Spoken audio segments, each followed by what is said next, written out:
And now, your Precision 18 forecast. News 18. Weather from where you live.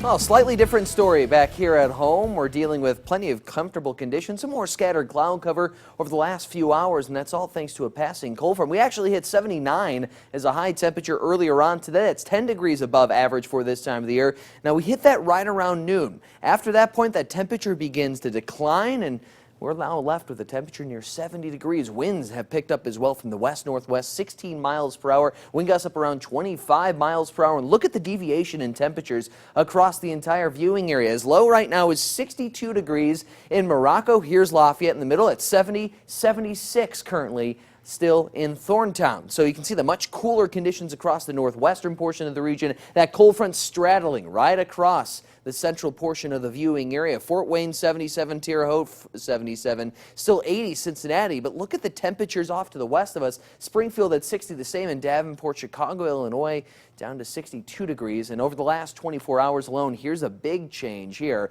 22-degree difference in temperature in Springfield here in Lafayette, an 11-degree difference from 5 p.m. yesterday afternoon. So notice that cloud cover still lingering across the region. We should remain dry tonight, maybe a stray shower for the northern and northeastern portions of the region, but dry conditions with the passing cold front and a much cooler, drier bout of air off to the west of us that's going to roll eastward. That's going to drive temperatures down, finally cooling things off as we get towards the weekend. The other major weather story we just talked about a few minutes ago, Hurricane Matthew now rolling off the coast, affecting Jacksonville, northeastern Florida, pushing up towards parts of Georgia and eventually South Carolina, where we could see storm surges up to 9 to 12 feet there with an excess of 1 foot of rainfall over the next 24 hours. Now, the National Hurricane Center has just downgraded Matthew to a Category 2 storm.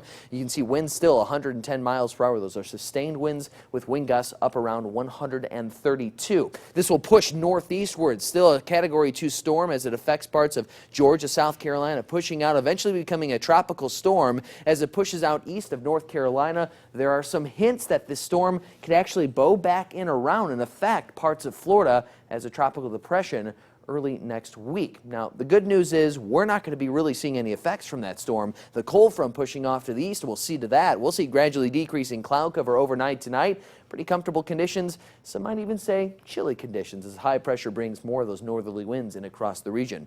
Elizabeth Messner setting in the beautiful backdrop for our snapshot forecast this evening. But hey, it's Friday, right? That's your frenzy forecast. 67 degrees at kickoff, down to 63 at halftime, 60 degrees by the fourth quarter. Pretty breezy winds. You may want to have that jacket handy as you head out to the games this evening, with pretty comfortable temperatures to say the least. Overnight, a different story. 43-year overnight low temperature here in West Lafayette. Wind chills overnight tonight with wind gusts as high as 20 miles per hour. A possibility could fall as low as 34 or 35 in some spots across the northwestern portion of the region. Now tomorrow, an absolute gem. Plenty of sunshine, high temperatures in the mid to low 60s across the viewing area. High pressure keeping skies crystal clear throughout the afternoon. 64 your high temperature in West Lafayette. Back up to 69. We'll see a gradual warm up through the beginning of the work week past Columbus Day, 73 by Tuesday. And then another cold front, Jeff, moves in on Wednesday. That may bring a stray shower or two Wednesday afternoon, but some cooler temperatures. Look at that overnight low Wednesday night, 41 degrees. We can actually see actual air temperatures in the upper 30s that night. And we're going to go pick out pumpkins tomorrow, so that looks like great weather Perfect for day that, to get right? out there. Yeah. Sounds good. Okay, thanks, Kim. Just ahead to